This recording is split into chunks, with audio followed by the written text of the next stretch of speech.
La besace. Fable 7 du livre premier, Les fables de Jean de La Fontaine. Un enregistrement de Jean Lambert pour LibriVox.org. La besace. Jupiter dit un jour « Que tout ce qui respire s'en vienne comparaître au pied de ma grandeur. Si dans son composé quelqu'un trouve à redire, il peut le déclarer sans peur. Je mettrai remède à la chose. Venez, singes, parlez le premier et pour cause. Voyez ces animaux, faites comparaison de leur beauté avec les vôtres. Êtes-vous satisfait? Moi, dit-il, pourquoi non? N'ai-je pas 4 pieds aussi bien que les autres? Mon portrait jusqu'ici ne m'a rien reproché.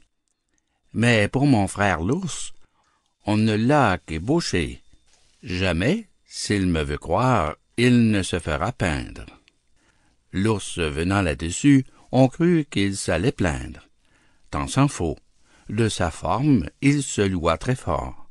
Glossa sur l'éléphant, dit qu'on pourrait encore ajouter à sa queue, ôter à ses oreilles, que c'était une masse informe et sans beauté. L'éléphant étant écouté, tout sage qu'il était, dit des choses pareilles. Il jugea qu'à son appétit, Dame Baleine était trop grosse. Dame Fourmi trouva le ciron trop petit, se croyant, pour elle, un colosse. Jupin les renvoya, s'étant censurés tous, du reste content d'eux. Mais parmi les plus fous, notre espèce excella, car tout ce que nous sommes, lynx envers nos pareils et taupe envers nous, nous pardonnons tout, et rien aux autres hommes.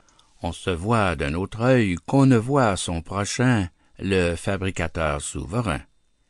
Nous créables ainsi tous de même manière, tant ceux du temps passé que du temps d'aujourd'hui. Il fit pour nos défauts la poche de derrière, et celle de devant pour les défauts d'autrui. Fin de La besace. Fable 7e du livre premier des fables de La Fontaine. Cet enregistrement appartient au domaine public.